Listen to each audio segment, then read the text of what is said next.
Hi friends, my name is Ramesh. இந்த வீடியோவில் என்ன டாபிக் டிஸ்கஸ் பண்ண போகிறோம் அப்படின்னா, வெப் டெவலப்பருக்கும் ஒரு சாஃப்ட்வேர் டெவலப்பருக்கும் என்ன டிஃபரன்ஸ் அப்படின்றத பார்க்க போகிறோம்.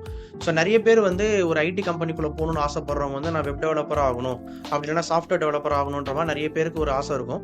ஆனால் அதுக்குள்ளே வெப் டெவலப்பர்னா அவங்க என்ன டைப் ஆஃப் ப்ரோக்ராமிங் அடிப்பாங்க, என்ன ஒர்க் பண்ணுவாங்க, சாஃப்ட்வேர் டெவலப்பர் அப்படின்னா என்ன டைப் ஆஃப் ப்ரோக்ராம் பண்ணுவாங்க அப்படின்ற மாதிரி நம்மளுக்கு ஓரளவுக்கு பேசிக் ஐடியாவே இல்லாமல் இருக்கும். ஸோ அதனால தான் இந்த வீடியோவை போடலான்னு பிளான் பண்ணேன். ஸோ மெயினாக வெப் டெவலப்பர் அப்படின்றது என்ன அப்படின்னா, ஒரு வெப்சைட் டெவலப் பண்ணுறவங்கன்னு வச்சுக்கோங்க. சார் ஃபார் எக்ஸாம்பிள், இப்போ நிறைய நம்ம இந்த யூசர் இன்டர்ஃபேஸ்ன்னு சொல்லுவாங்க. நம்ம ஃபேஸ்புக் பேஜஸ் பார்ப்போம். ஒரு வெப் ப்ரௌசரில் போயிட்டு அக்சஸ் பண்ணுற அப்ளிகேஷன்ஸ் எல்லாமே வந்து வெப் அப்ளிகேஷன் சொல்லுவோம். ஸோ ஒரு HTML, CSS அண்ட் JavaScript இந்த லாங்குவேஜஸை யூஸ் பண்ணி டெவலப் பண்ணுறதை தான் வந்து வெப் டெவலப்பர்ஸ்னு சொல்லுவோம். அதுவே சாஃப்ட்வேர் டெவலப்பர் அப்படின்றவங்க யார் அப்படின்னா, ஒரு அப்ளிகேஷன் டெவலப் பண்ணிட்டு, ஒரு சாஃப்ட்வேரை டெவலப் பண்ணிட்டு வேரியஸ் என்விரான்மெண்ட்ல ரன் பண்றதுன்னு சொல்லுவாங்க. வேரியஸ் என்விரான்மெண்ட் அப்படின்னா, எக்ஸாம்பிள் விண்டோஸ் OSலயும் அந்த சாஃப்ட்வேர் ரன் ஆகணும், மொபைல் அப்ளிகேஷன்லயும் ரன் ஆகணும், அதே மாதிரி மேக்லயும் ரன் ஆகணும் அப்படின்னு சொல்லுவாங்க.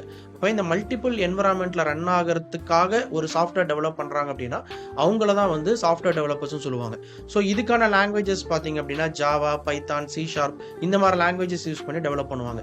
ஸோ அப்போ வெப் டெவலப்பர் அப்படின்றவங்க HTML, CSS, JavaScript ஒரு யூசர் இன்டர்ஃபேஸ் கிரியேட் பண்றதுக்கு, ஒரு ஹியூமன் வந்து ஒரு பேஜை பார்த்து ஈஸியாக அண்டர்ஸ்டாண்ட் பண்ற மாதிரி ஒரு பேஜை கிரியேட் பண்ற ஒர்க்கை வந்து வெப் டெவலப்பர்ஸ் சொல்லுவாங்க. அந்த பேக் எண்ட்ல பிசினஸ் லாஜிக், இப்போ நான் எழுதின கோடை வந்து மல்டிபிள் OSSல ரன் பண்ண முடியும், எல்லா டைப் ஆஃப் அப்ளிகேஷன்ஸுமே என்னால் டெவலப் பண்ண முடியும் அப்படின்றத தான் வந்து சாஃப்ட்வேர் டெவலப்பர்ஸ் சொல்லுவாங்க.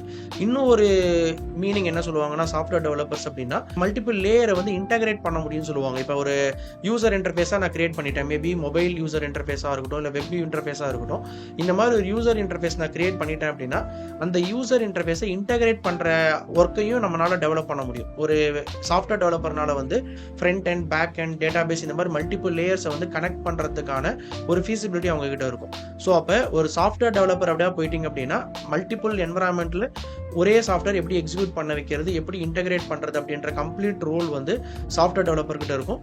அதுக்கான எக்ஸாம்பிள் லாங்குவேஜஸ் தான் ஜாவா, பைத்தான், .NET மாதிரி.